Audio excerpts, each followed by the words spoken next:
So இந்த மாதிரி 2-3 type of salads நான் பண்ணிகிட்ருக்கேன். ஒன்று வந்து வெள்ளை கொண்டக்கடலை, அதோடு சேர்த்து கியூக்கம்பர் ஸ்லைசஸ், இல்லை கேரட்டு, உங்களுக்கு என்ன வெஜிடபிள்ஸ் பிடிக்குமோ. ராவா யூஸ்வலாக நம்ம சாப்பிட்றது என்னென்னு பார்த்தோம்னா கியூக்கம்பர் சாப்பிட்லாம், கேரட் சாப்பிட்லாம், கேப்சிகம் சாப்பிட்லாம், பீட்ரூட் சாப்பிட்லாம், இதெல்லாம் கொஞ்சம் ராவா சாப்பிட்லாம்.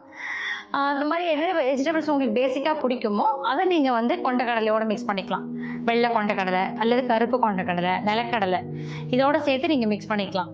இதில் ஜென்ரலாகவே பார்த்தீங்கன்னா ஒரு 50% சுண்டல் ஐட்டமும் மிச்சம் 50% வெஜிடபிள்ஸ் இருக்கிற மாதிரி போட்டுக்கலாம். ஸோ கார்ப்ஸ் அப்படிங்கிறப்போ நமக்கு இந்த ஸ்வீட் கார்ன் கார்ப்ஸில் வரும். ஸ்வீட் பொட்டேட்டோ போட்டுக்கலாம். ஸ்வீட் பொட்டேட்டோங்கிறது நம்ம சக்கரவள்ளி கிழங்கு, அது போட்டுக்கலாம். கார்போஹைட்ரேட்டுக்கு பிடிக்கிறவங்க சாப்பிட்டுக்கலாம்.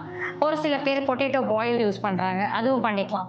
ஸோ நமக்கு என்னென்ன வெஜிடபிள்ஸ் ஜென்ரலாக பிடிக்குமோ ஒரு சிலது வேக வச்சு தான் போடணும், ஒரு சிலது ராவா யூஸ் பண்ணிக்கலாம்.